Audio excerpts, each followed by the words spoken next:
छोटे से गांव में एक लड़का रहता था, नाम था अर्जुन। वह अपनी माँ बाप के गुजर जाने के बाद से अपने दादाजी के साथ रहता था।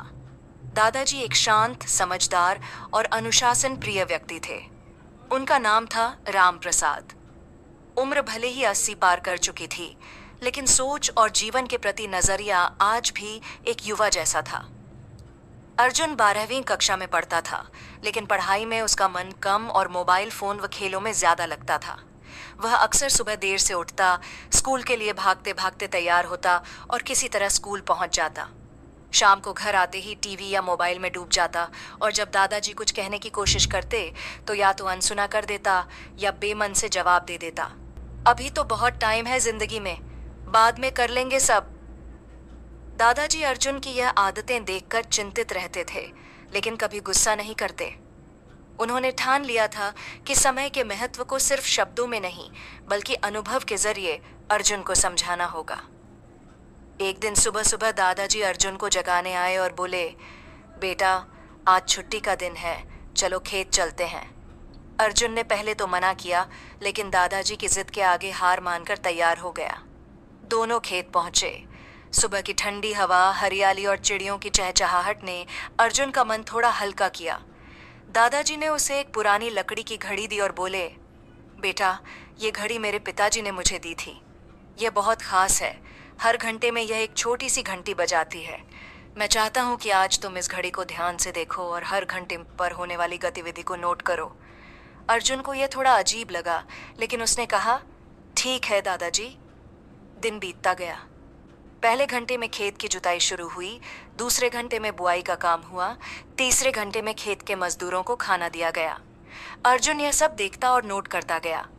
धीरे धीरे उसे एहसास होने लगा कि कैसे हर काम का एक समय है और कैसे एक एक घंटे की कीमत होती है। शाम को लौटते समय दादाजी ने पूछा, तो अर्जुन, क्या सीखा आज? अर्जुन ने सिर झुकाकर कहा, दादाजी, मैंने देखा कि आप लोग समय का कितना ध्यान रखते हैं। एक एक घंटा कितना कीमती होता है। अगर कोई काम 1 घंटे लेट हो जाए तो पूरा दिन गड़बड़ा जाता है। दादाजी मुस्कुराए और बोले, बिल्कुल बेटा, समय सबसे बड़ा गुरु है। ये किसी के लिए रुकता नहीं। एक बार चला गया तो फिर कभी लौटकर नहीं आता। मैंने जीवन में बहुत कुछ खोया, लेकिन जो समय मैंने अनुशासन में बिताया वह आज भी मेरी सबसे बड़ी पूंजी है। अर्जुन चुप था। अब उसे अपने बीते हुए आलसी दिनों की याद आने लगी। मोबाइल पर बिताए घंटे, बिना मकसद घूमने वाले दिन, अधूरी पढ़ाई, सब आंखों के सामने तैरने लगा। अगले दिन से अर्जुन में एक बदलाव दिखने लगा।